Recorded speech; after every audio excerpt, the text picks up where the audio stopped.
بیوی اپنے شوہر سے اس وقت تک لڑتی یا ضد کرتی ہے جب تک اس سے پیار کی امید ہوتی ہے۔ جب وہ امید ختم ہو جاتی ہے تو وہ لڑنا اور ضد کرنا بند کر دیتی ہے۔ ہر میاں بیوی پر ایک وقت ایسا بھی آتا ہے کہ جب کچھ لوگ ان کے رشتے کو کمزور کرنے کی کوشش کرتے ہیں۔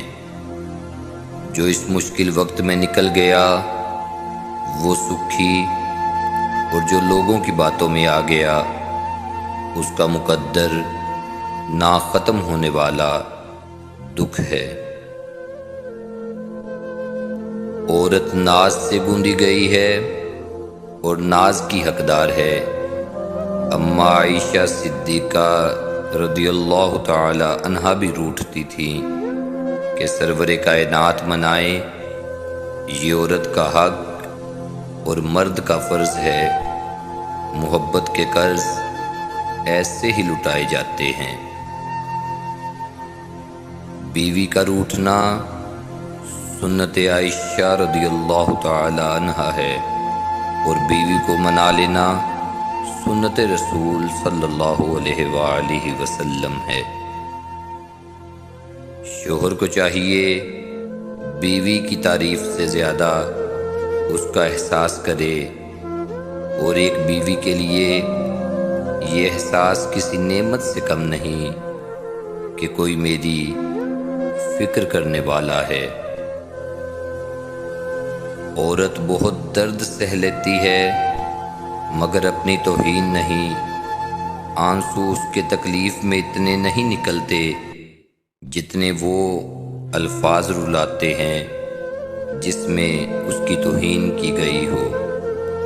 شاید اسی لیے لوگ عورت کو کمزور سمجھتے ہیں، کیونکہ وہ الفاظوں سے آسانی سے ٹوٹ جاتی ہے۔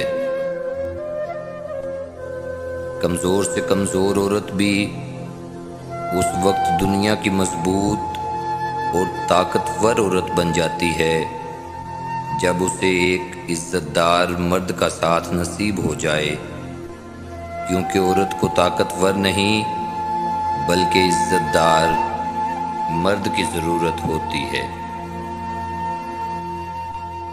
نیک بیوی رسول اللہ صلی اللہ علیہ وآلہ وسلم نے ارشاد فرمایا، دنیا کا فائدہ اٹھانے والی چیز ہے، اور دنیا میں سب سے زیادہ فائدہ دینے والی چیز نیک بیوی ہے۔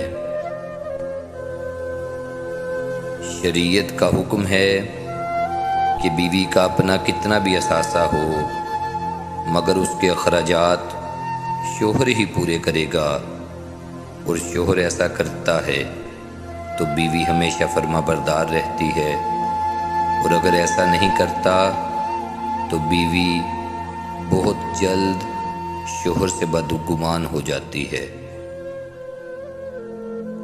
نبی کریم صلی اللہ علیہ وآلہ وسلم کا فرمان ہے، میاں بیوی کا ایک دوسرے کی طرف دیکھ کر مسکرا دینا بھی ثواب ہے۔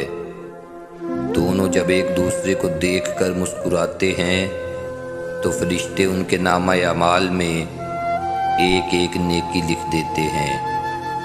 جب وہ ایک دوسرے کے قریب آتے ہیں اور محبت و الفت کی باتیں کرتے ہیں تو اللہ تعالی ان پر اپنی رحمت نازل فرماتا ہے۔ نبی کریم صلی اللہ علیہ وآلہ وسلم کا فرمان ہے، جو شخص کسی کا گھر برباد کرے، شوہر کو بیوی کے خلاف اور بیوی کو شوہر کے خلاف اکسائے اور دونوں میں پھوٹ یا جدائی ڈالے، وہ ہم مسلمانوں میں سے نہیں۔ اور جو عورت شرعی عذر کے بغیر شوہر سے طلاق کا مطالبہ کرے وہ جہنمی اور منافقہ ہے، جس پر جنت کی خوشبو حرام کر دی گئی۔ رسول اللہ صلی اللہ علیہ وآلہ وسلم نے فرمایا، ایمان والوں میں زیادہ مکمل ایمان والے وہ لوگ ہیں جو اخلاق میں زیادہ اچھے ہیں، اور تم میں سب سے اچھے وہ لوگ ہیں جو اپنی بیویوں کے ساتھ اچھا برتاؤ کرتے ہیں۔